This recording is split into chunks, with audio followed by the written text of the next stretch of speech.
नमस्कार विद्यार्थी मित्रांनो, द कायझन कॉम्पिटेटिव्ह फोरममध्ये आपलं स्वागत आहे।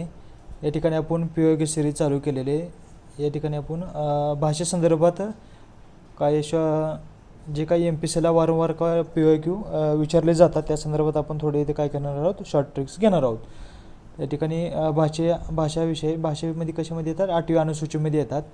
मूळ घटनेमध्ये 14 भाषा होत्या, नंतर काय केले त्यांनी 2025 पर्यंत सध्या किती 22 भाषा आहेत, म्हणजे किती केले आहेत 8 भाषाचा त्यांनी काय केलं, नवीन भाषाचा समावेश केलेला आहे।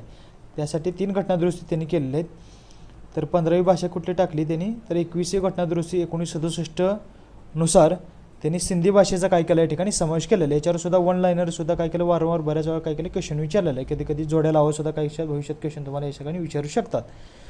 तर 16, 17, 18वी नंतर 3 भाषा समावेश केला आहे त्यांनी। 71वी घटनादुरुस्ती 1992 नुसार कोकणी, मणिपूर, नेपाळी याच्यावर सुद्धा काय केलं त्यांनी एक क्वेश्चन विचारलेला आहे एमपीसीने। 71 घटनादुरुस्ती 92 नुसार काय केलं आहे, कोकणी, मणिपुरी, नेपाळी या ठिकाणी 3 भाषाचा समावेश त्यानंतर केलेला आहे।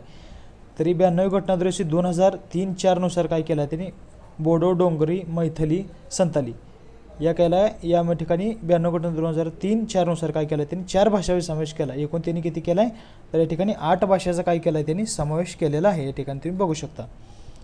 तर या ठिकाणी संताली जमातीमध्ये काय कुठले येतात, ते संताली जमाती म्हणजे कोणते येतात, तुम्ही आता जे द्रौपदी मुर्मू राष्ट्रपती आहेत ते संताली जमातीचेच आहेत। या ठिकाणी तुम्ही लक्षात घेणे गरजेचे आहे। त्यासाठी 92 घटनादुरुस्ती 2003-04 सुद्धा काही ठिकाणी महत्त्वाचे आहे। या ठिकाणी बऱ्याच वेळा आयोगाने काय केले, त्याच्यावर काय केले क्वेश्चन विचारले, त्यासाठी आपण या ठिकाणी काय केले शॉर्ट ट्रिक म्हणून घेतलेले आहे तुमच्यासाठी। त्याचे व्हिडिओ आवडल्यास लाईक, शेअर, सबस्क्राईब जरूर करा। आणि आपण यासाठी नवीन नवीन ट्रिक, नवीन व्हिडिओ काय केले तर आपण आपल्या यूट्यूब चॅनलला काय केले टाकलेले आहे, ते तुम्ही पाहून घेऊ शकता। थँक्यू।